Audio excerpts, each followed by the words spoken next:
What is up, my beautiful NFL fans? Did you miss us as terribly as we missed you? I already know the answer is no. It's impossible because we've missed you an earth-shattering amount. Let me waste no time introducing the man from down under, the scab producer no more. The scab's ripped off, it's healed. Adrian Revito. Adrian, how are you today, brother?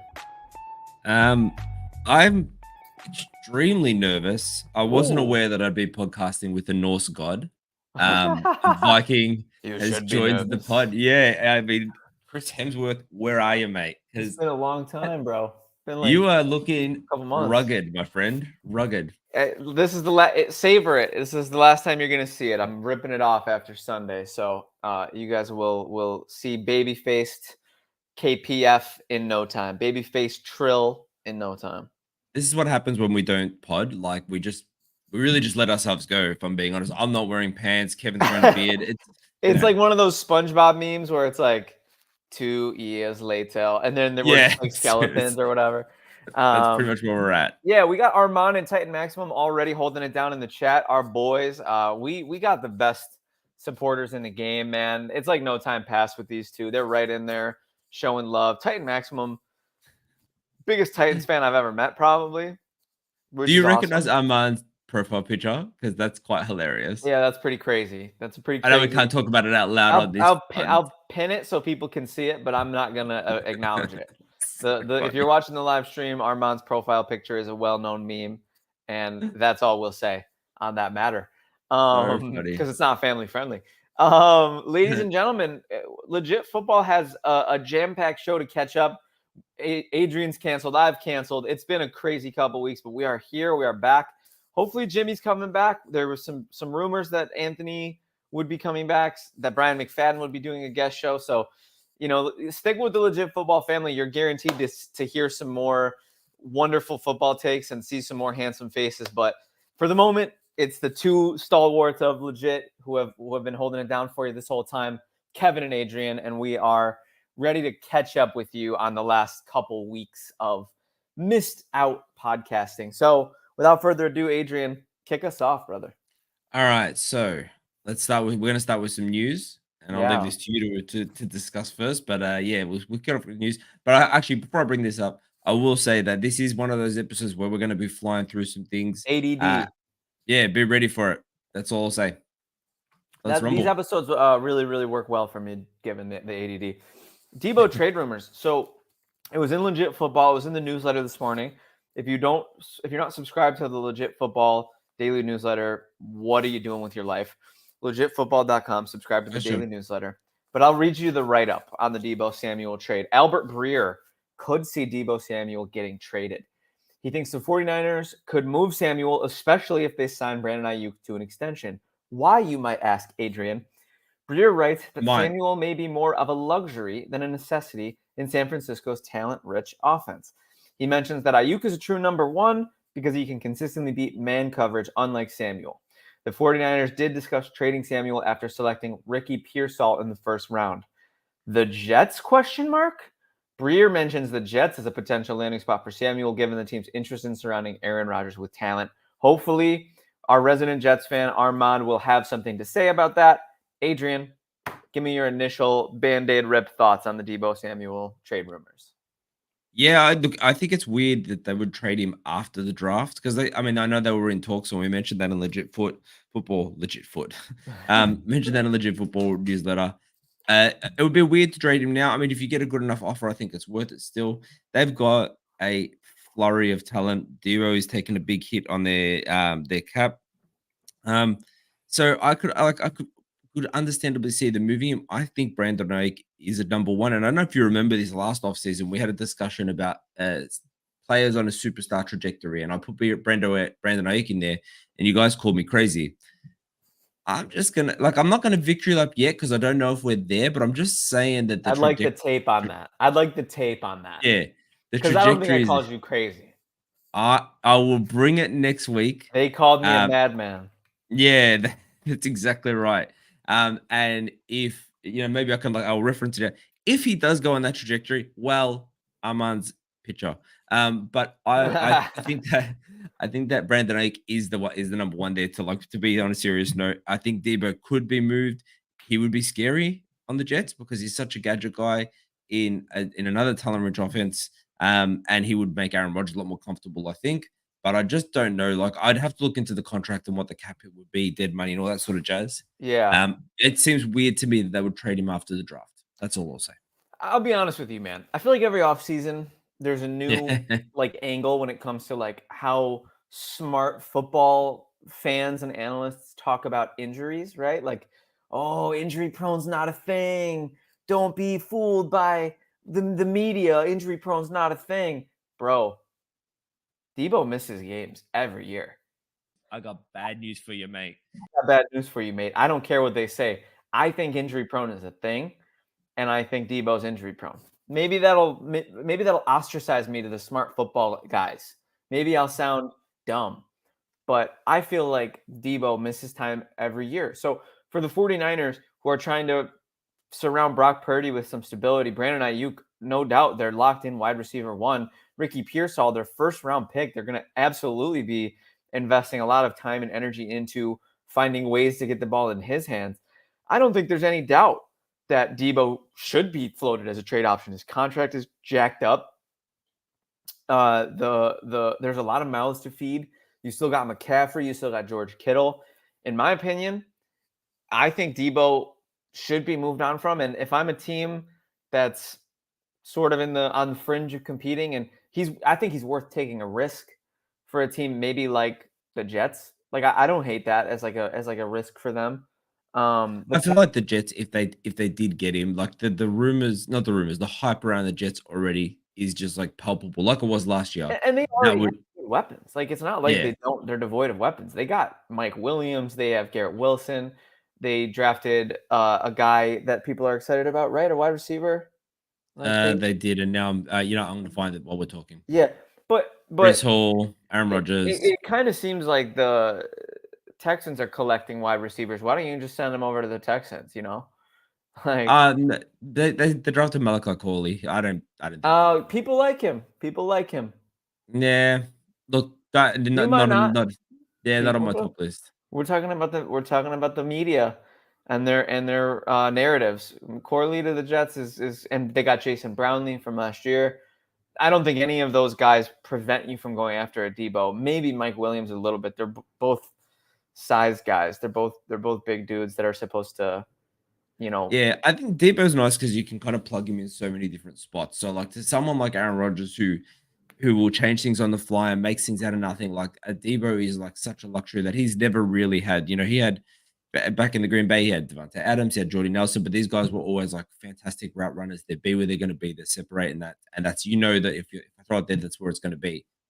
Whereas Debo's the kind of guy where, like, for someone who changes things on the fly or extends a play, Debo's the man you want there because he might line up somewhere, end up somewhere else. He's I'm sure running back, like just he's a weapon that I think the Jets would be in on. Yeah. I don't know if Nate Hackett would be the man to maximize him, if I'm being honest. God, no. No offense, Armand. Yeah. He's a we all know he's kind of a Some joke of offense. an OC, but Some if you offense. got Rodgers, I think Rodgers can offset Hackett's negativity. I think that's a great place to leave the Debo discussion, given how much we have to get to today.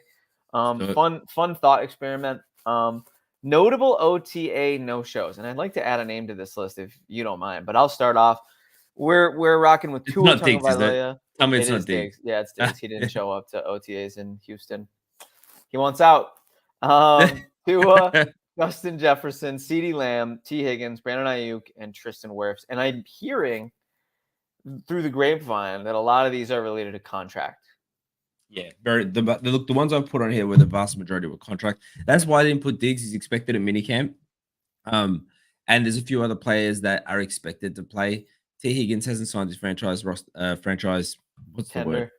Intended. That's what I'm looking for. Yep. There's a couple interesting ones on here. I think I don't think there's anyone on here that's not going to be signed. I think T. Higgins is the only kind of what is going to happen there.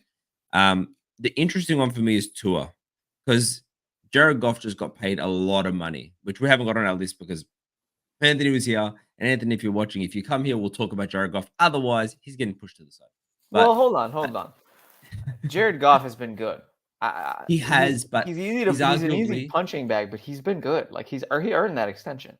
but he did. But the money that he's getting, he's arguably like Tua, similar in that they're made better by the people around them as opposed to making the people around them better. That's my opinion. Yeah, for sure. But also too, like I think Goff is the best they're gonna get for the foreseeable future. Like they got That I Henry agree. Hooker waiting in the wings, but I mean, it's the same reason why. Look, you pay a Goff the kind of money that they just paid Goff. You either get two scenarios.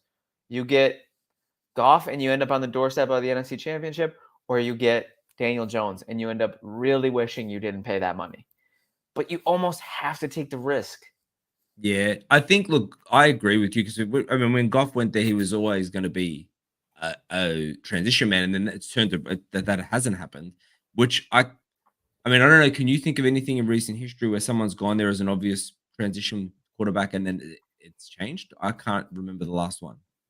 So I felt moment. I mean, if you're talking about as a signing, like as like a like a I signing where mean, it's like, okay, we'll just get to next year with this guy, and then they've ended up being the long term position. well, I can't I think of mean, any. Tyrod Taylor started 3 years in Buffalo, and he was supposed I to be guess it's yeah. he was supposed to be a stopgap. He ended up starting for 3 years.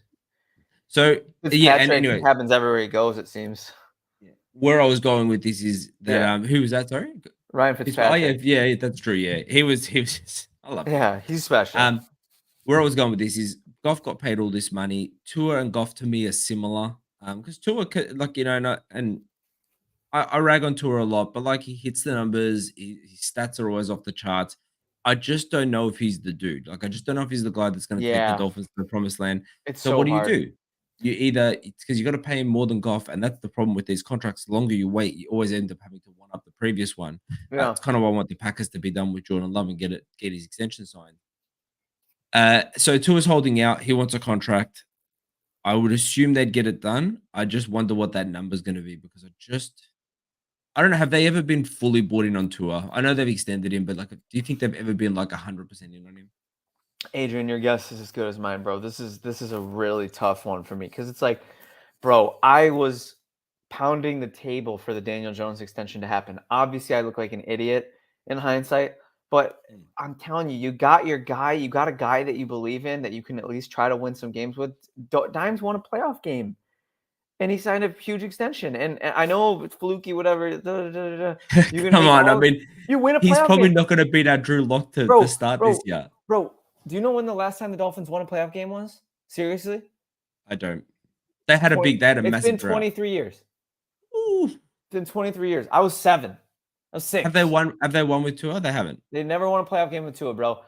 So I understand. Like I'm so torn, bro. Like this is the most 50-50 decision because you know what? At least Dimes, you had the early years of seeing him as a fraud to doubt the decision.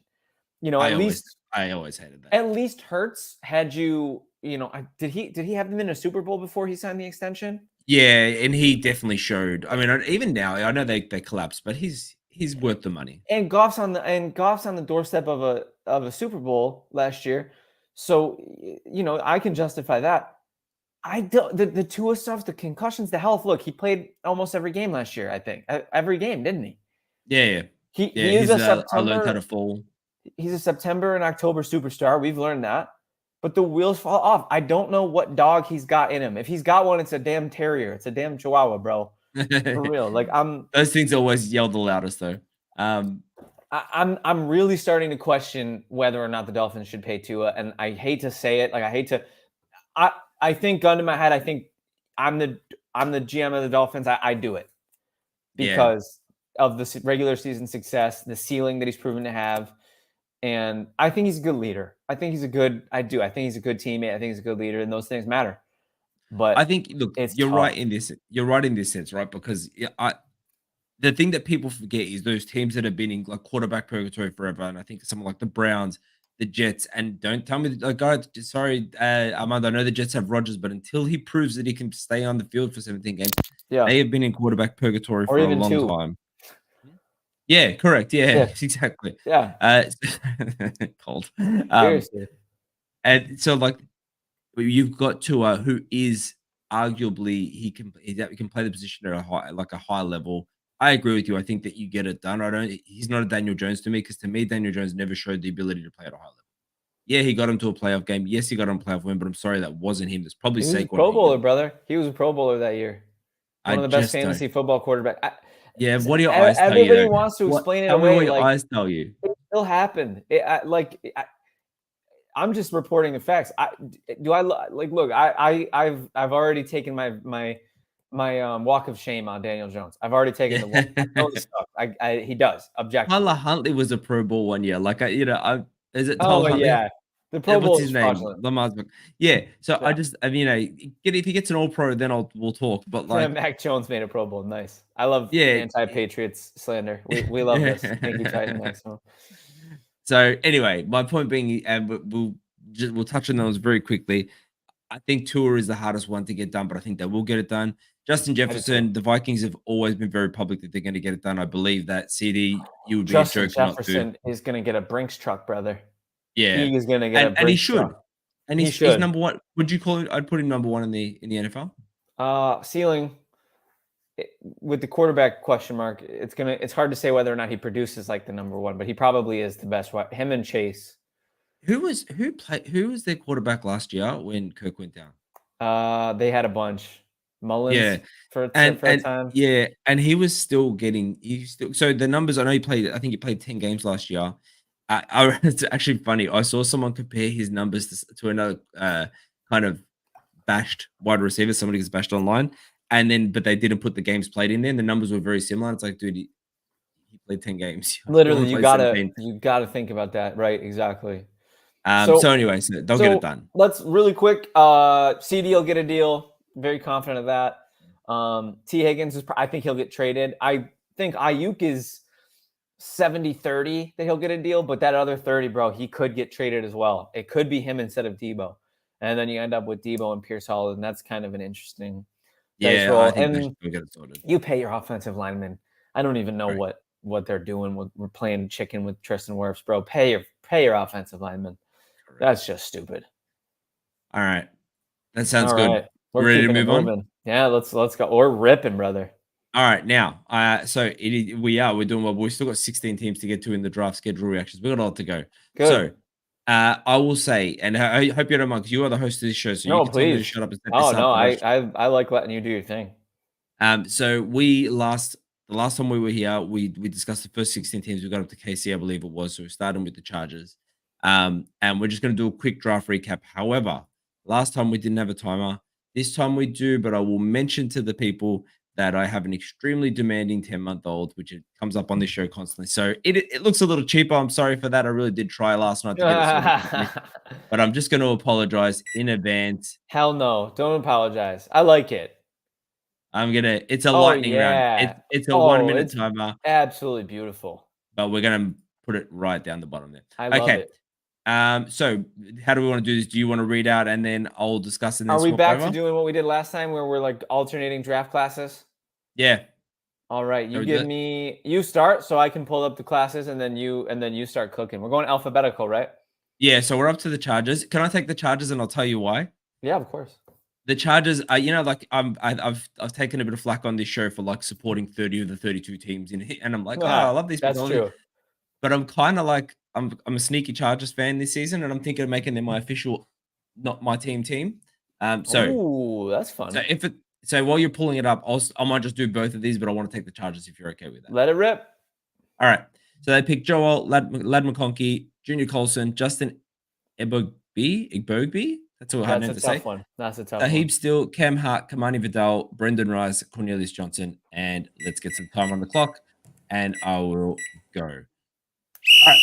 So the Chargers had an interesting draft, and they snaked Joel. But to be honest, I actually really like the pick because Joel is sort of seen as a generational talent in the tackle. He is a large man, and he's the kind of person Jim Harbaugh is going to want on his team. They want to force the run game. It would have been nice for them to take a weapon. There was still Rome Odunze and Malik Neighbors on the board at that time, but they took him. Then they took Lad McConkey, who we've talked about on this show. We also love. Probably not a number one, but he's not an outside deep threat. But he's going to be like their number 1 and 2 at the moment is Josh Palmer and Quentin Johnson. So they needed something in there. The only thing I'll say with 20 seconds left to go, they've took in the 6th, Kamani Vidal, running back. He's a bit of a fantasy name. Maybe someone to pick a little bit later on. I think he's going to be a household name by mid-year. And that is all I'll say. I think the judges did an okay job. B+. Okay, cool. Well, and I think it's a good format where you wrap up. Maybe you can do either the whole 60 and then I'll talk for a sec, or you could do 45 and then I'll talk for the last 15. We could rotate your call because we are trying to save time. I'll say this. This is like one of the most stellar drafts in its entirety that we've looked at thus far. Alphabetically from A to C, which is crazy that there's that many freaking teams with early names. I don't even know. What are we looking at? Why is it in that weird order? Not important. Joe Alt is a great pick. Lad McConkey's going to be a stud. Kamani Vidal, yeah. Brendan Rice. They have like the all Twitter loves them draft class. Yeah, they for do. sure. I love it, bro. So next up, we're going in order of the first letter of the. So it would be Rams next. Rams next. So I'll read the players, then you get you a minute. Cool. I'm back. Yeah, that works for me, man. Then you're stuck with all the hard names. That's cool. So but then you take the next players. Okay. Wait, is the next one the next one's no, sorry. That's okay. Rams. All right. Jared Verse, Braden Fisk, Blake Corum, Cameron Kinchins, Brendan Jackson, Tyler Davis, Joshua Cardi, Jordan Whittington, Bo Limmer, KT Leviston, and you are on the clock, my friend. Yeah, really hard to find any holes in this draft class. I mean, look, they did have some positions of need that they didn't address. Would have loved to have seen them get a corner, an offensive tackle, and maybe start an experimental QB to start developing for the post-Stafford years. I'm looking at ESPN's draft needs, and those are 3 circles that are not filled in with green. So that's kind of not ideal. But Jared Verse is an excellent, excellent edge defender. To get him at pick 19 is a steal. Braden Fisk generated, again, Twitter loved Braden Fisk. Blake Corum, I thought he was going to be in LA. I thought he was going to be with the other LA team. I think Blake Corum could be sneaky, especially with Kyron Williams' health sort of popping up as a question mark in OTAs. So I think he's already a threat to take some touches. Kinchins is amazing. I cannot believe that Kinchins went to them in the 3rd round. That's such a steal. I looked at him for Buffalo at pick 50. So excellent. Tyler Davis, Brendan Jackson. Yeah, this is just an excellent draft class. And I think the Rams set themselves up to be another playoff contender this year once again. I really do. Yep. I'm with you on that, and I don't think they're going. I think they're going to make the playoffs again. It was nice that they had finally had a 1st round pick, so good play to them. Yeah. So it's Raiders. Raiders next. Am I reading the names and then you're picking? All right. Yep. Ooh, this is a stacked class. We got Brock Bowers, Jackson Powers Johnson, Delmar Glaze, DeCamerion Richardson, Tommy Eichenberg, Dylan Laub, Trey Taylor, and MJ Devonshire. Let it rip. I should have really started the timer as you're going. You are so good, brother. Okay. Yeah, this is a weird draft. Brock Bowers, I mean, the Raiders tend to do weird things, and, I thought that was more of a John Gruden thing, and then there was more of a Josh McDaniels thing. But anyway, Antonio Pierce is following the trend. Brock Bowers is an undoubtedly talented player. He's going to be a superstar no matter where he goes. And that would be fantastic if you didn't waste a high pick on Michael Mayer last year. But anyway, best player available, and they seem to have taken him, and I'm sure he's going to get target share. Their 3rd and 4th picks, so they filled the need at cornerback and on their offensive line, which I think were okay. I don't see any problems there. They didn't get a QB, which was kind of the big talking point. So you're going to be going with AOC or Gardner Minshew as your starter. Don't know how that's going to go, but you've got a talented tight end.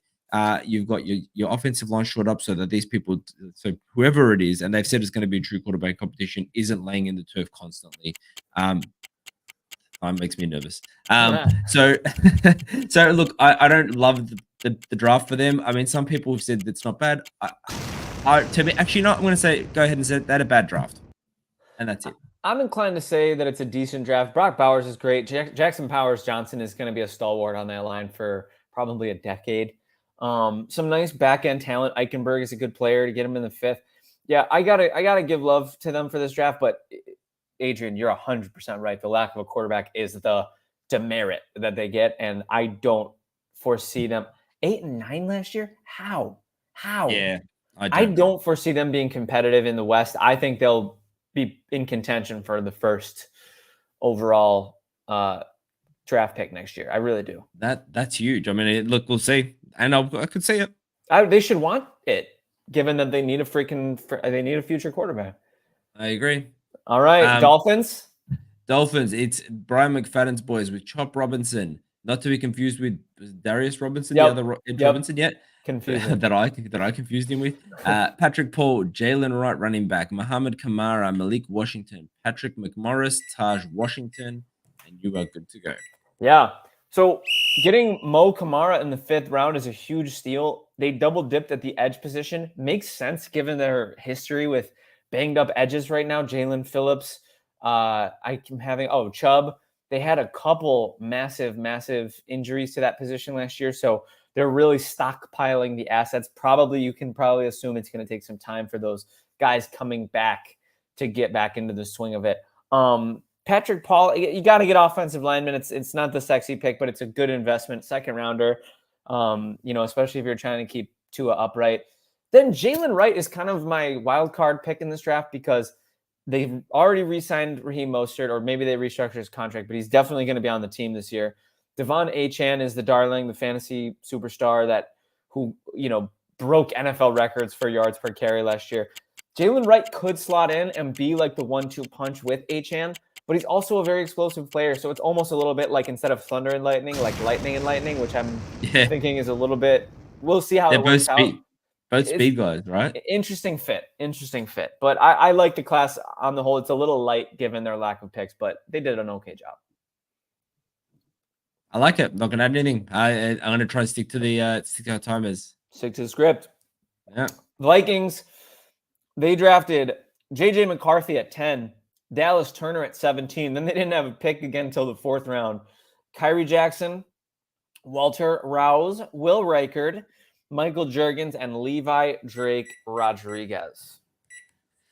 All right. So the big talking point here is obviously going to be JJ McCarthy. He's likely to sit for Darnold to begin. I don't know how long that would last. I mean, 1st round rookies don't tend to get much leeway as soon as they're playing bad, and Sam Darnold will at some point play bad. I think he's going to do better than people expect, but I think McCarthy will be in sooner than we expect as well. We on this show love Dallas Turner, fantastic edge rusher. And I think that people will look back on this as a really, really good pick. What I don't think people will like, and besides, look, I know people don't like that they didn't take a corner, and I think they're fair to say that. They took it was a 4th round. They took a corner, I should say. Yep. They didn't take a high level corner, is what I was going to say, and I think that's a fair criticism. What I don't like is that they no longer have a 2nd, 3rd, and 4th next year, so they've kind of mortgaged their future. And I don't think JJ McCarthy is the kind of mortgage of future quarterback that you need. Nor is Dallas Turner that kind of player. So I don't like this draft for the Vikings. I think they've kind of set themselves up for a couple of years of pain. Wow, a little flagrant, honestly, a little flagrant. I think getting 2 of the arguably, 7 to 10 best players in the draft in the first 17 picks definitely screams value. But I think you're right. You reckon JJ McCarthy's in that category? In terms of ceiling, no, but in terms of floor and pro readiness, I think you have to give him some sort of a little credit. I'll give him a positional value boost, but I don't know if I'll put him in top 10. 2nd, 3rd, and 4th round pick, none next year. That's not great. They're gonna want to. I think, if I was them, bro, and everybody who's listening to this podcast that isn't Adrian, please mute, because I don't want this to be on the record of me saying this. Are they fools for not shipping Jefferson and collecting an absolute haul? Because they got to reset. They got to reset their future, man. They're about to pay a wide receiver 30, 35 million, 40 million. Yeah. I mean, you know what? There's arguments to be made for it. I will say that. The only thing is, they've got now, with one thing they've got going on, if they get with JJ McCarthy, is they've got a weapon, like the weapon of all weapons. So I think that, like, if you want to put a rookie quarterback into somewhere where he's got something to work with, you don't want a Bryce Young situation. So yeah, that's true. Yeah, and Addison's a good player. Hawkinson's good. They'll be all right. You know why? And I know we time is useless because we talk what we There's some wiggle room, bro. There's some wiggle room. Yeah, we're adults. We can do what we want. Mom's not here. That's McFadden. McFadden is mommy in my eyes. Right? Mama McFadden. What I will say is that, like, so with Bryce Young, they kind of shipped the farm because they thought Bryce Young was like this superstar talent, and it's look, yet to be confirmed. I don't think he's a bust yet. We'll see how he goes this year. But that's the problem, right? You got JJ McCarthy, who I don't know if he's that guy. So you don't ship the farm out knowing that you've got the guy. So this is kind of why I don't like it. It's like you don't know for sure you got the guy if Sam Darnold is starting, but you don't have a second, third, and fourth next year. Just don't know if it was worth trading the farm for. But they didn't exactly trade the farm for McCarthy, did they? Like, didn't they move up like one pick? Yeah, so they moved, but so that they traded away a pick to get their 2 first-round picks, Okay. and so that got them their JJ McCarthy and Dallas Turner, Okay. which I think they traded away their second. I don't know. I might even have the answer. It's great that they still have a first next year. I mean, that's important. Oh, Titan says they gave up next year's one. Oh God. Did they? That's No. gross. Look at try to find their draft capital for next year and we can get rolling on the Pats if you want. Yeah. Let me read the Pats for you, and then I will find that answer. Yes, sir. All right. Hold that thought. So New England drafted Drake May, of course, Jalen Polk, Hayden Wallace, Layden Robinson, Javon Baker, Marcellus? I think it's Marcellus. Marcellus. All right. I'm a Pulp Fiction fan. I'm cool with that. Marcellus Dahl, Joe Yeah. Milton, Great Jaheim movie. Bell. Great movie. Yeah. Take it away. So I gotta step in and say that I'm actively, Adrian, looking for this year's Houston Texans. You know, last year I fell in love with the Texans. Not these guys. Hold on. Last year I fell in love with their regime. I fell in love with their regime, all their offseason decision making that they were doing. And I'm gonna say it, Adrian. It's too early, and I'm not picking them, but they're a contender.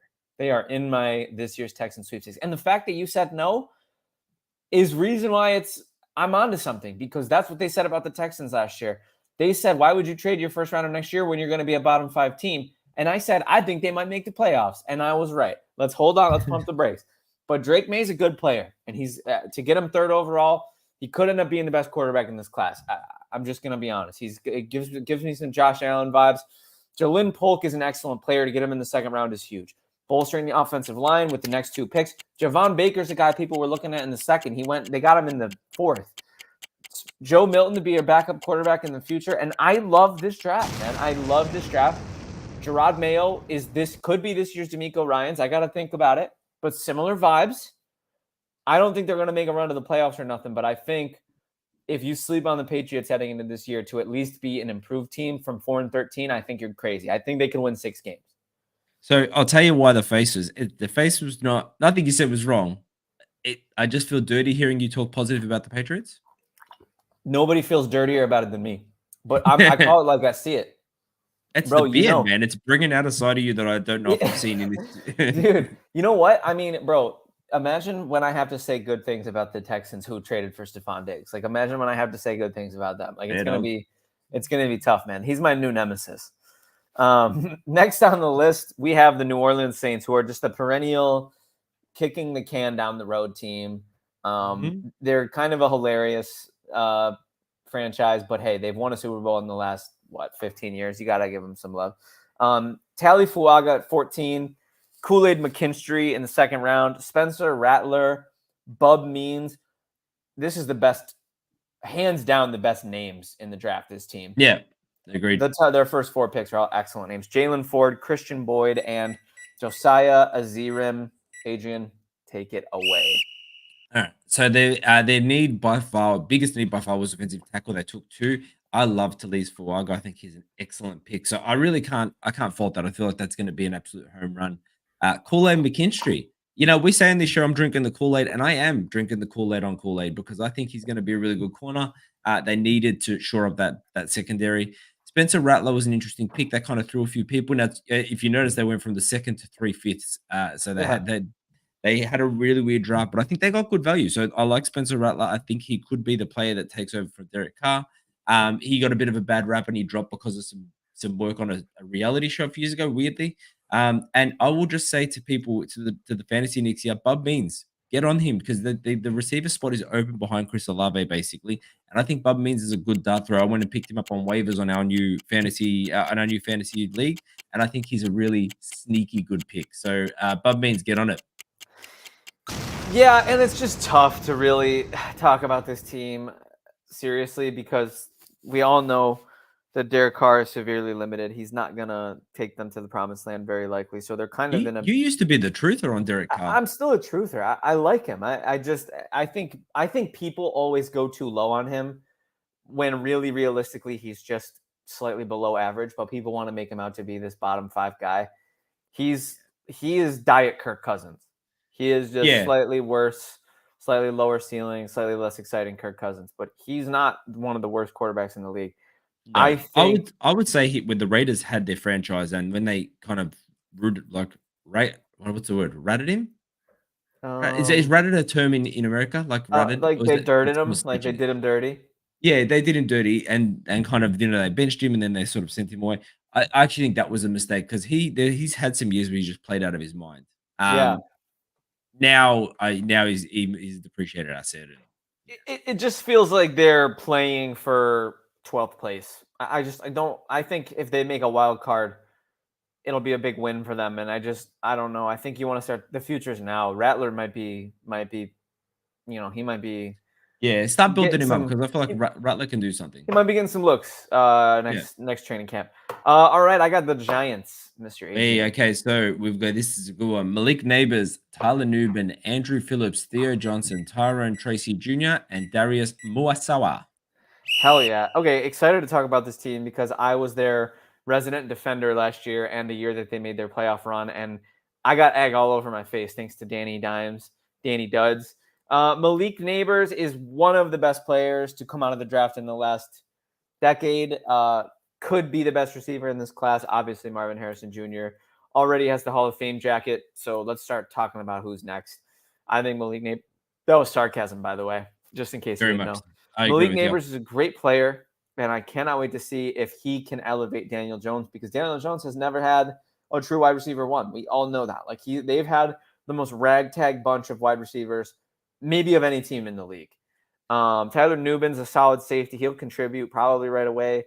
Andrew Phillips, Theo Johnson. Tyrone Tracy's a good pick. Nothing too sexy about this draft, but a draft that will make their team better, and they didn't have a ton of picks. So, I think this is a solid, check back in a year or so, but they'll be grateful that they were so responsible in this year's draft, I think. Yeah. I think this is a good draft for next year, if that makes sense. Exactly. Yeah, get rid of Burns after this year. Get yourself a quarterback. And I think more O-line help would be nice. Help would be nice. They didn't do anything to address that, so I think they might be cooked again this year. Who's the RB1? Have they gotten? Devin Singletary. Okay. Yeah, look, he's your boy. I'm not going to throw shade, but I don't know if he's an RB1. Hey, if you try to throw shade, you'll just make yourself look bad. Devin Singletary. There he is. There's the perennial Bills fan who can hear no bad about any Bills player. What are you talking about? I hate Stephon Diggs. Stephon Diggs sucks. Yeah, I hate Stephon Diggs. Don't even. Don't go there. All right, so who we got next? The Jets. Oh, the Jets. Are you ready for this, brother? All right, Armand, we need your help. You're gonna have to weigh in. Olu Fashanu, 11th. Malachi Corley, Braylon Allen, Jordan Travis, Isaiah Davis, Quantez Stiggers, and Jalen Key. Good, sir. I gotta remember to start the timer. So let's talk about this. They were the ever mock drafted Brock Bowers landing spot. They didn't go Brock Bowers. Look, I like the idea. I think they needed a solid tackle. The thing is, they've got two old solid tackles now, right? And I can't. Ronnie Rivers and I won't bring it up because I've got a minute. So I think they needed a tackle. Olu Fashanu is a good player. They got a good player, and that's great. And I think that will keep Aaron Rodgers upright. Malachi Corley, we've sort of spoken about. I don't love. I know Armand said he's kind of been comped to Debo a little bit in his skill set. Braylon Allen, I do love, and I called him out as one of my guys before the draft. And I feel like I'm really sad he's behind Breece Hall because I want him to get a look. And Jordan Travis, I think, was a good move. I think you take the old New England Patriots approach of drafting quarterback every single draft. Yeah, you just let him develop behind the superstar, if that's what Aaron Rodgers still is, and hopefully you've got someone to take his, as a succession candidate, right? And Jordan Love is perfect example of that happening. So I don't mind the Jets pass. I think it wasn't out of this world, but I think it was also good. I would have liked them to take Brock Bowers just because I would love to see him with Aaron Rodgers. Sorry. Yeah, no, it's a solid draft. I think tight end is the only real weakness. I mean, Tyler Conklin is, probably he's your boy, isn't he? Probably the best player in the NFL. So, number one. No, I one tried to overall. trade him in our Dino league, and everybody was like, "Why is he shoving Tyler Conklin down our throats?" So I've decided to champion him. He's on the trade block forever. Like he will always yeah. be there. But I actually really like their draft as well. I think it's a setup for the future draft. You're gonna have to think about life after That's Rodgers sooner than phenomenal. later. So, and Jordan Travis could be a nice piece to look at. Well, he could be on the Spencer Rattler trajectory. So I do like that was the old patriotism. You draft a quarterback every single love year, it. and I if you love it. hit, great, and if you don't, you've got a superstar. You don't need a succession plan yet. Yep. But, I mean, the Jets do more so than the Tom Brady owners. But I think it's a good move. Yeah, and I know you'll have stuff to say about this next team, but I say you read off their class, and I'll let Is my it Philly? analysis rip Philly, because yeah. it's your team, it's your boy. It's my boy Howie Roseman, but that's okay. You got him. So, oh, God, he's just good. All right, I can't wait here to we talk go. about this class. Quinion Mitchell, Cooper DeJean, Jelix Hunt, Will Shipley, Smith, Jeremiah Trotter Jr., Trevor Keegan, Johnny Wilson, Dylan McMahon. Yeah, so this draft is just really, in my opinion, basically a home run. I mean, Quinyon Mitchell was looked at as one of the best corners in the draft. They got him at 22. Then Cooper DeJean right in the beginning of the second round. Come on, they're revamping that defensive backfield, which absolutely needed it so badly, given the sort of turnover and sort of disappointment. Their secondary was Swiss cheese last year, so solid to see them solidifying that. Then Jalix Hunt, solid edge player. Will Shipley, a running back that is always going to garner excitement, and I don't think it's going to matter too much with Saquon and Jalen Hurts and Kenny Gainwell, but maybe down the road. Aina Smith, solid pick in the 5th round. Jeremiah Trotter Jr., legacy pick. We all remember the great years of Jeremiah Trotter in Philadelphia. And Trevor Keegan, Johnny Wilson, another good wide receiver, but 6th round, wow, people thought he was going to go in the 3rd or 4th, so that's kind of a huge deal for them. Then Dylan McMahon, offensive guard. It's hard to have a problem with this draft. It's just stellar. They got so much better in so many places. They got a couple blue chip players with very, very valuable selections. I got to give hella love to the Philadelphia Every time we Eagles. talk Howie Roseman, I could get that heart face emoji. 100%. Same. Yeah. So I look, you know what though? I have a question I have to throw out here, and well, we're at 42 minutes already. Good Lord. I listened to another podcast, and I always say I won't name it because I feel like we only plug ourselves here, right? Yeah. But the host of that podcast had a take that was everyone loves Howie, right? Everyone loves Howie Roseman, but he feels like that the smart people who said Howie is good, everyone just jumped on board, and now it's kind of an easy take. Howie Roseman killed it. Howie Roseman. And it's got me doubting whether Howie Roseman is the genius that I think he is. But then I look at the draft and I'm like, that is just a fantastic draft. No, yeah. You plugged every hole you needed. Sometimes cliches are cliche for a reason. That's just a good draft. Sometimes so anyway, pop songs are the best. Even sometimes the most popular thing is the best thing. Look at Breaking Bad. Yeah, exactly. That's a great show. Yeah, All I right, love it. let's roll. Steelers. Keep it moving. All right. So the Pittsburgh Steelers drafted Troy. This is always so hard to say. Fontenot, Troy Fautanu. Fatanu, Zach Frazier, Roman Wilson, Peyton Wilson, Mason McCormick, Logan Lee, and Ryan Watts. Mr. Adrian Revito with your late timer. Take it away. Yeah, cool. This is the Steelers were kind of the unanimous winners of the draft. But maybe Philly were kind of vying for first place. They short up an O-line, which they need. They've got 2 quarterbacks. They don't know who the starter is going to be, but either way, you need a good O-line because if it's Russell Wilson, he's not the nimble man he used to be, and if it's Justin Fields, you want to be able to maximize his legs. So I think they did a great job. They did the same thing last year. They short up some lines, and I touted it as a great draft. And this year they've done the same because their O-line didn't really check out the way they wanted to. Fautanu, yeah, he was a guard. He's played left tackle. Some people put him behind. Oh, actually, a lot of people, not some, put him as the best linesman behind Joe Alt. So I think that's a great move. Roman Wilson, they need a speedy wide receiver. I know they've got George Pickens, but he can be a bit of a highlight reel only player. Dude did a 4.39 40-yard dash. He was in the end zone 12 times last year. I think he's a really good pick as well. Peyton Wilson, I think, was a good pick in the 3rd. And I'm going to run out of time, but good draft. Just, standard Steelers. It's a solid draft, and it's going to be fun to see how this team looks with their sort of platooning quarterback situation. I mean, Russell Wilson's the presumed starter, and he's presumably not planning on giving up any of the reps, but Justin Fields is – we remember the highlights. We know what he's capable of.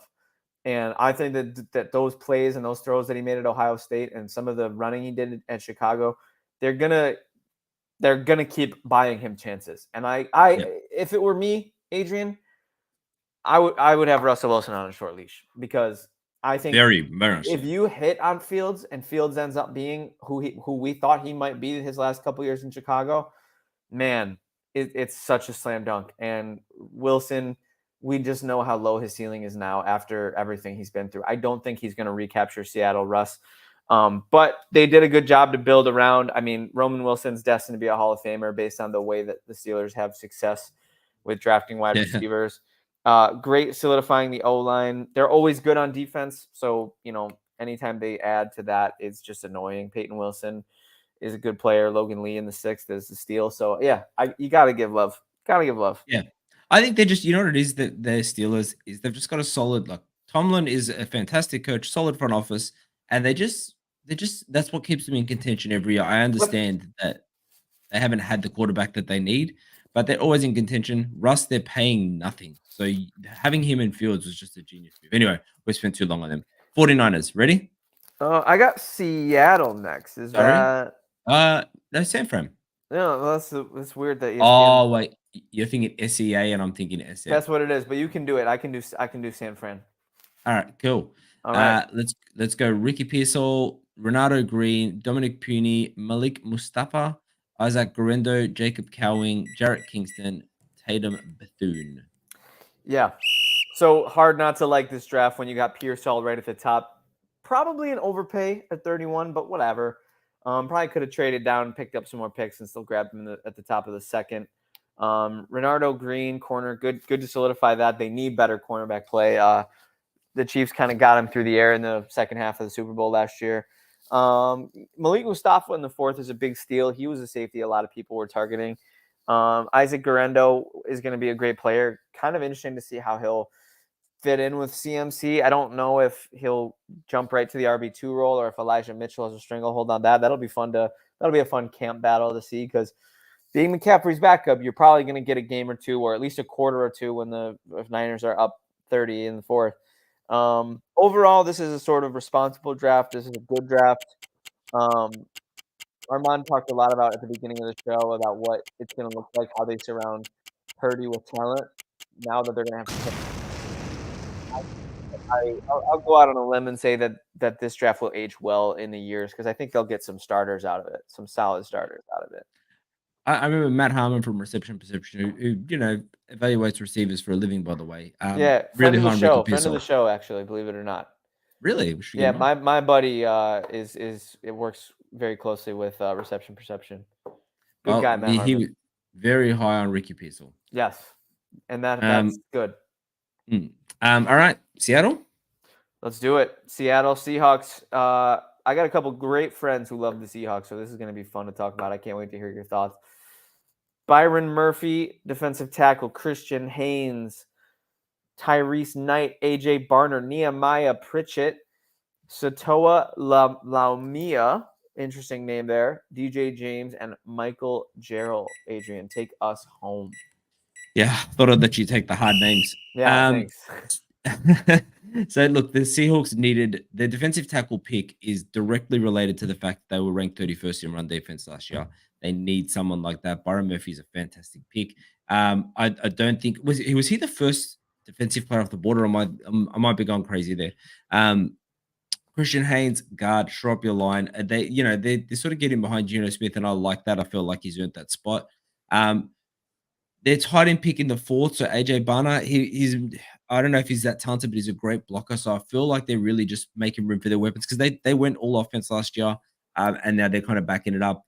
Got to get a cornerback like they always do, and they tend to develop. So I really like this. I actually think this draft is good. It's just not a sexy draft. It's a very responsible draft. I don't know if you said the same thing about 49ers last round, but yeah.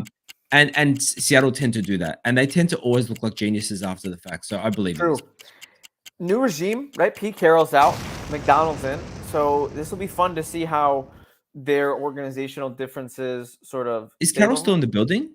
I think he's fired. I think he's straight up fired. No, but he's not still in the building as a I don't think so. I could be. All right. Check it out. But Byron maybe Murphy, he's in the Panthers. Sorry, Byron Murphy is an absolutely excellent pick at 16, and he's going to hold down the fort. My issue with the Seahawks draft is that they didn't really address their needs. I'm looking at ESPN's top 5 draft needs for the Seahawks, and center, safety, and edge are all on the list, and they did not draft a single one of those positions. So I think that's probably the strike against them, especially given the fact that we may just see the end of the Geno Smith era if he doesn't sort of regain the confidence and the form that he had in his breakout season in 22, I want to say. So I would be on high alert if I were the Seahawks right now about maybe possibly needing to do a rebuild sooner than later. Yeah, and as I mentioned, I just googled his wiki. So He is an he's advisor an for advisor. I the wonder what that Seahawks. means. Yeah. I wonder what that Well, means. yeah, I think that means they just keep him on the payroll and he tells them some things. Yeah. All right, we're at 51 minutes and we've still got to talk schedule. So let's hit this. So We're ripping, bro. No, you know what? The way I see it, bro, I mean, we could try to stretch out an entire pot on the schedule, but I think the fact that it's going to be a quick hitter is a lot better. I think this is the hard hitting analysis that the people come to the show for. I know it's almost a month away, a month old now, but I think our listeners don't care.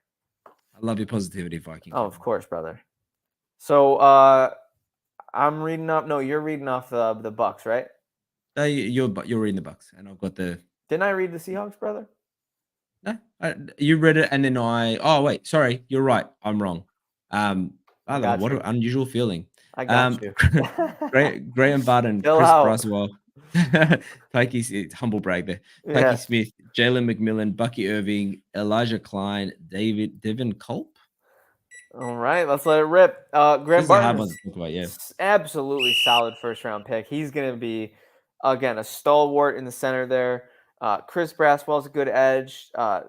Tyke Smith, not a guy I heard as much about as the other safety prospects, so we'll see if they know something that we didn't, but he's not a name that was, ringing in my ear. I wanted the Bills to draft a safety. I was a lot happier with Cole Bishop, and I liked Kinchins and some other guys, so we'll see how that works out for them. Jalen McMillan's a great pick, especially in the late third round. They're going to need a successor to Chris Godwin. Still. And believe it or not, Mike Evans. I don't like to say that because he's a perennial 1,000-yard, 10-touchdown future Hall of Fame player, but nobody's ever beat Father Time. So we'll see what happens. Bucky Irving's another great player. I think Rachaad White's pretty solidified there as RB1, but I think Bucky Irving could probably get some snaps. And there's a lot of love for Baker Mayfield right now, deservedly so. I think this team has the makings of a team that could maybe take a step forward next year and be a little bit better and maybe potentially compete in a really meaningful way as opposed to just winning a measly playoff game against the reeling Eagles last year. In the NFC South, you're always going to have some luck, I think. I will just say, I said the Seahawks were 31st ranked run defense in the NFL last year. Number 32, the Bucks, and that's why Graham Barton's there. Yeah, he's a center though. Am I going crazy? Sorry, did I say Graham Barton? Yeah, I had some notes on this, and I said, and I was going to say, sorry, I'm so sorry. That was they were 32nd in runs per yards per attempt. There you go. That's so good. That's my Graham. I had some notes for this, and then I just ruined it like that. It sounds like hard hitting analysis, but I like to do a bit of prep. It was still a fire note, though. I knew where you were coming from, though. I wanted to get you there. I wanted to steer. I like my prep. Help you steer the ship. All right. So the Titans, we got. Is Titans maximum? Is Titans and Washington correct? Yeah. Look at us go, brother. Home stretch. Titans have 5 greens, which means they had 5 needs going into the draft, and they drafted a player at each position. So credit where it's due. Titan maximum. Got to give you already a solid start. J.C. Latham, Tavondre Sweat, Cedric Gray, Jarvis Brownlee Jr., Jaquan Jackson, James Williams, Jalen Harrell, Adrian. Take it away. Sorry, timer. Okay. Titan maximum. You talked about being terrified that the Chargers would take Joe Alt. They did take it. So the Titans went and got the next best tackle on the board, which is J.C. Latham. Now, they needed a tackle, but that felt like a holy crap, hit the button on the next one on the board. Yep. And I don't think he deserved to be drafted. I just don't think he had the kind of production to be drafted. He's a good player, and he was the second best tackle. There's plenty of tackles you could have got in the second. But that's okay. Tavondre Sweat was kind of so good. Look, he wasn't a great producer though in college, and like so a lot of people mocked him a bit later, but good on him for getting him. I just don't know if I love this draft. Cedric Gray, good player. I think that getting him in the fourth was a bit of a steal. He's really fast off the edge, and they need a bit of a disruptor. Look, I will say I don't love Tennessee's draft. I know you said they hit all their needs, and they did, but it felt like a panic hit of need. Like, holy crap, we need a tackle. Get the next best one. Yeah. And that sometimes works, but I don't know if they got value for who they got, where they got. And I think that's a super reasonable take. I mean, these names are all kind of like, you want, Cheerios, but you end up getting off-brand like Walmart O's. You want Dr. Pepper, but you get Dr. Thunder. That's kind of this draft. They didn't get Byron Murphy, they didn't get Joe Alt, but they got J.C. Latham and Tavondre Sweat. So I see your point.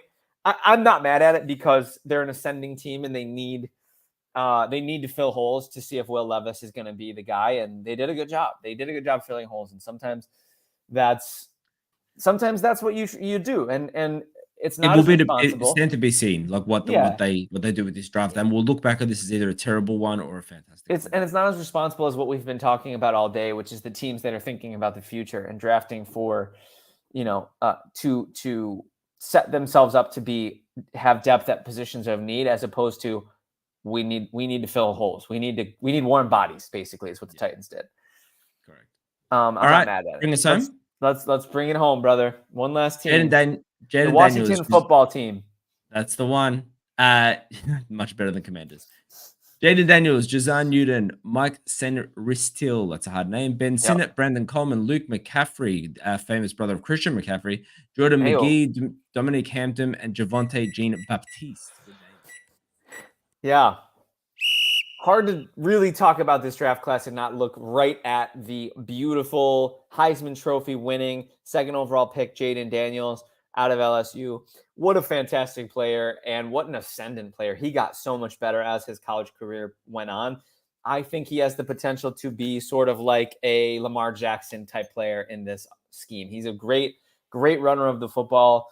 I think his rushing upside, if you're a fantasy football player, he might be the guy over Caleb. I don't know. We'll see. If you're in a super flex, I don't know. That's a coin flip for me. Jerzon Newton's a great player. Getting him in the second round is a big steal. They got 3 second-round picks and an early third. Ben Sinnott is amazing. He's going to be a great tight end. He's going to be a great weapon. They've needed a tight end weapon for a long time. Logan Thomas hasn't really been cutting it. He's been banged up. Luke McCaffrey, if he can capture any of the family magic, he's going to be another excellent player. And then Jean-Baptiste in the 7th. Come on, brother. That is insane value. I think Washington, 4-13 last year, mark my words. Hey, Adrian, they're another contender to be my this year's Texans. I'd be okay with that. You get rid of Dan Schneider and another contender. Yeah, I'd be comfortable with them being this is Texans. I don't want the Patriots to be good again. So I'm sorry, not for a while. Like, we've had a long time of the Patriots being great. We don't need them to be good again yet. So I'd prefer not. No, I would agree. I also would very much prefer them not to be good. And also, I would prefer the Texans the new Texans to stay in the AFC. I'd be okay with Washington. Yeah. So, Mr. Adrian, we finished our draft recap of all 32 teams.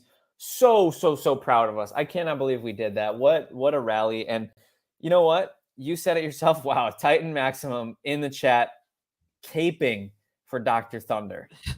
That's something we love to see. That is something we love to see. So really quick before we end the show, I'm cool with going another 10, 15 if you are. Yeah. The NFL schedule came out, and this has become just an absolute holiday for the NFL. And the social media videos of every teams that release are so funny. I think the Chargers won it this year with their Sims video. They won last year as well. They had did they have the anime? Was it? They're so smart. And then the Titans with their street videos of people trying to. That was amazing. Goated. They're goated. By the way, speaking of the Chargers, I went to the Bills-Chargers game last year and I got a T-shirt to commemorate it, and I'm wearing it. The Bills won. If the Bills lost this game, I was going to burn this shirt. But the Bills won. So Adrian, first thoughts, quick hits. We can kind of blend this into Homer Hill if you want. I'm cool with that. I'm starting with the Packers, so I'm cool with that. Let it rip. So I'm starting with week 1, Friday night. There's a couple games I love, a couple games I don't like. The ones I love Philly versus Packers in week 1. I love that it's in Brazil. People don't know this about people don't Mr. Pibb. Mr. People don't know Pibb. this about me, but I like to divulge some personal details on this show. I do Brazilian drumming. I'm in a Brazilian drumming band, so anything What? related to Brazil, What yeah. the hell, So man?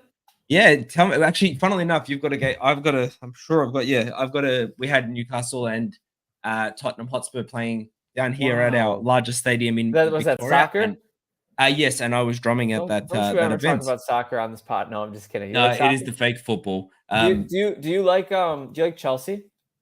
Look, you know what? To be honest, I don't follow. I don't really. So no, short answer is no. I follow the Italian league barely. But Yeah. where I was going with is I was drumming at that event. So Oh, yes, I that's do so love cool. to do Brazilian drumming. But back to the game, Philly versus Packers, week 1. I think this is going to be 2 young quarterbacks going at it, both with similar skill sets. I know Jalen Hurts is a lot bigger in the run game, but it's just going to see like it's going to be the game that shows if Philly has improved their secondary as much as we kind of expect them to have.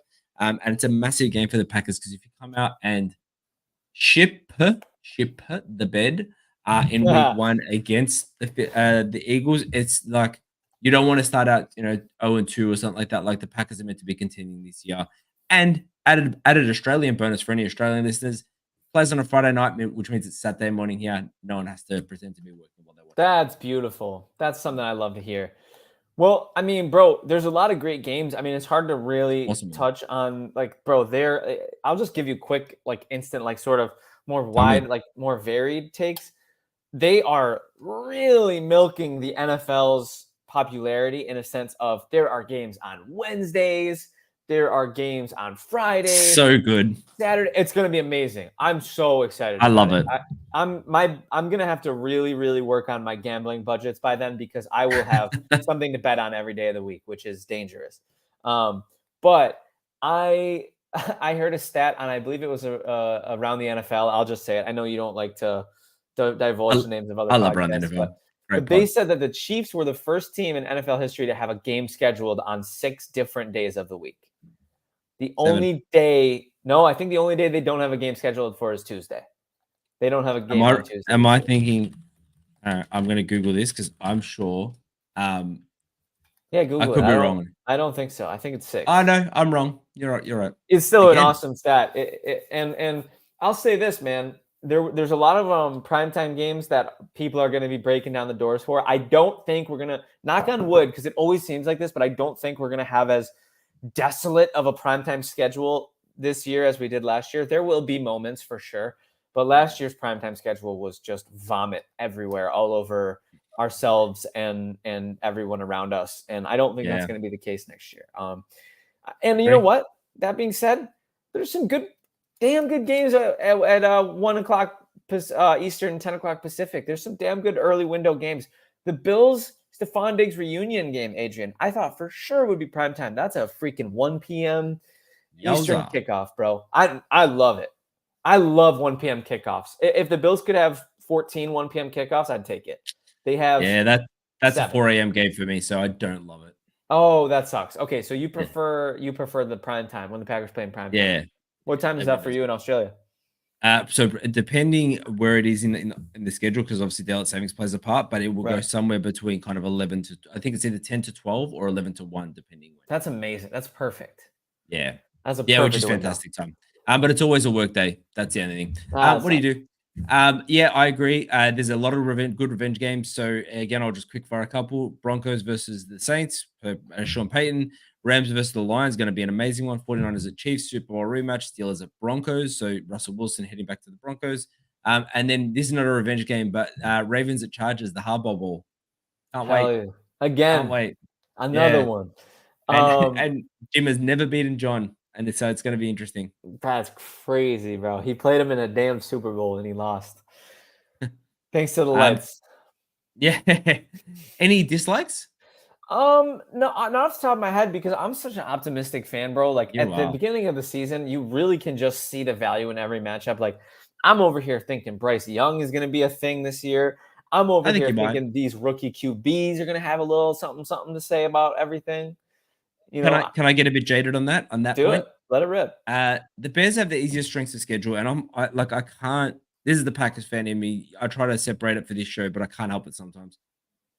I can't deal with the Caleb hype at the moment. Just get ready. It's insufferable. Buckle your And then they've seatbelt. got the easiest strength of It's schedule. only going to get worse. And they don't play a divisional opponent till like week 11 or week 10. He has the best supporting cast of a rookie quarterback maybe ever. And I already like I'm seeing. So to give you an idea, because obviously I'm a Packers fan, so a lot of things I follow sometimes have Bears things sneaking in. And he has been put on lists of top QBs behind Patrick Mahomes, not like projected, like he's the top QB behind Mahomes. He hasn't played a snap in the NFL yet. Not to mention, FYI, in 7-on-7s, he completed 3 passes.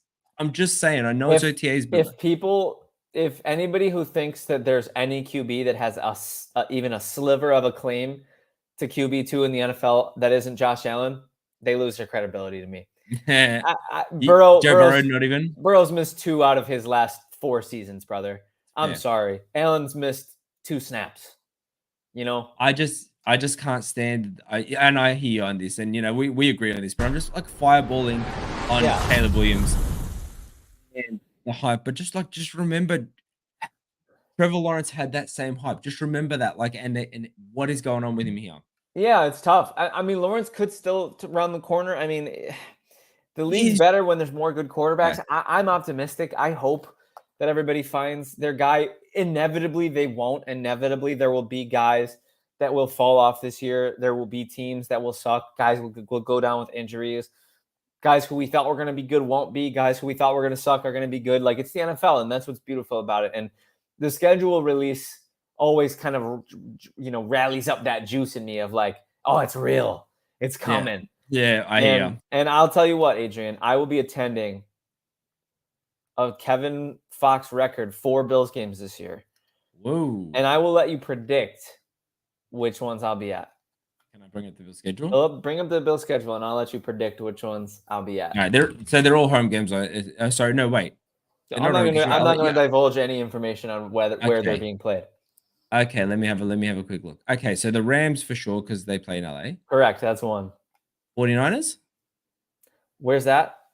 That's Bills at 40. No, wait, hold on. So that'll be 49ers at Bills. No, it might be at Bills.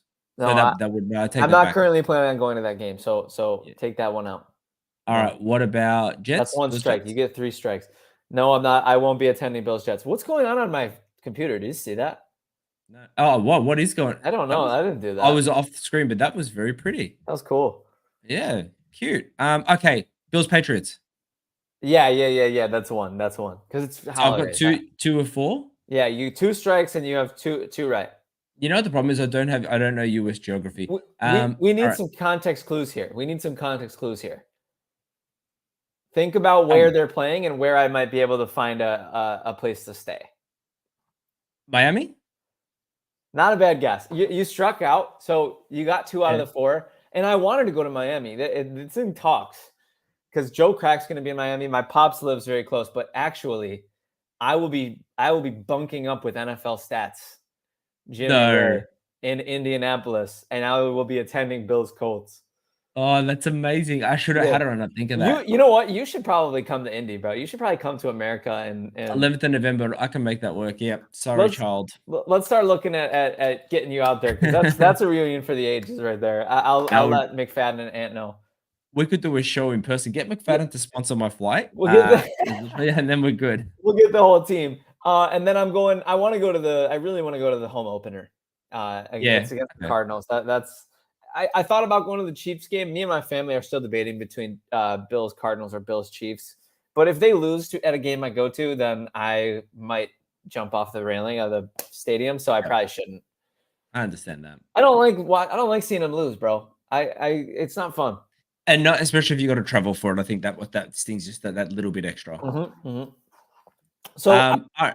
Is there any other NFL schedule reaction, takeaways, recaps? Can I say one double take? Yeah. It's really 2 takes, but in one. 2 games that I think are too early. The Bengals at Chiefs is in week 2. Joe Burrow, and I know this is a bit of a trope and a bit of a kind of like whether it's a media created thing, but like he's historically not been great the first 4 weeks of the season, whether that's injuries or whatever. It's true. I just kind of want this game a bit later once the rust is off. I agree. So that's one.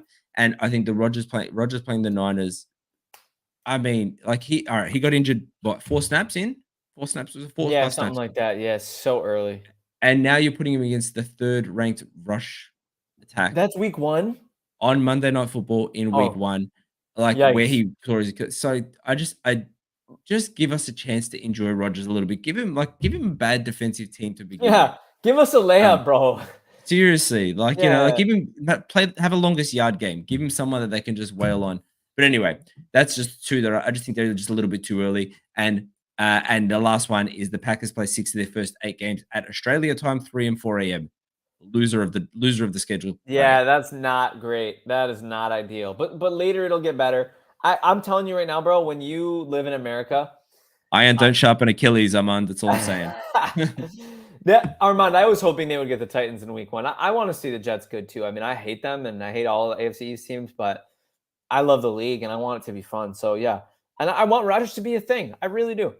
I didn't think they would be last year pre-injury, so I wasn't surprised when they. I thought he'd be running for his life all year. I think this year the line's a little better. I don't think it's going to be as bad.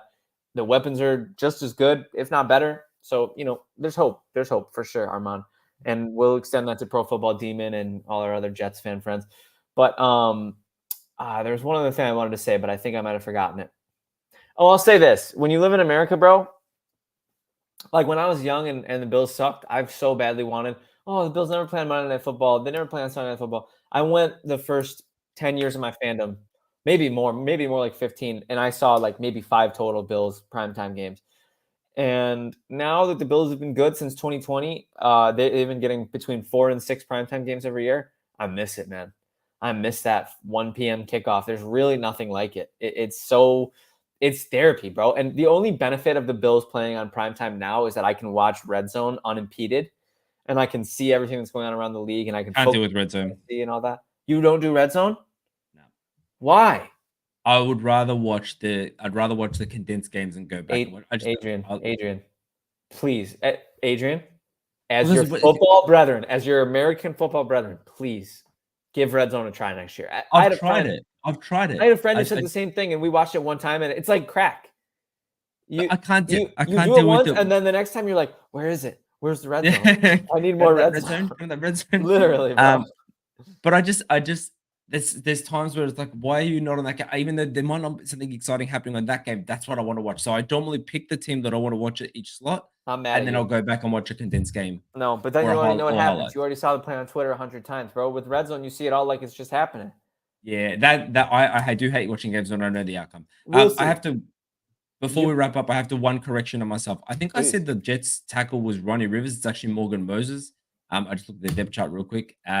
It was just an alliteration of letters. Ronnie Rivers is a reserve running back for the Rams, and he's trash. I just cut him in our legit football dynasty. They got did I say Ronnie Rivers? I definitely did. You fully said Ronnie Rivers. That's hilarious. Yeah, so Morgan Moses, who I thought there was 2. I was like, there must be 2 Ronnie Rivers that Adrian knows about, and I don't. Anyways, secret. What an episode, Adrian. We did it all. We hit the catch-up routine. We talked about the schedule. We talked about the draft. We talked about current news. Legit football is back with a capital B. And I can't thank Titan Maximum and Armand enough for keeping our chat alive and popping.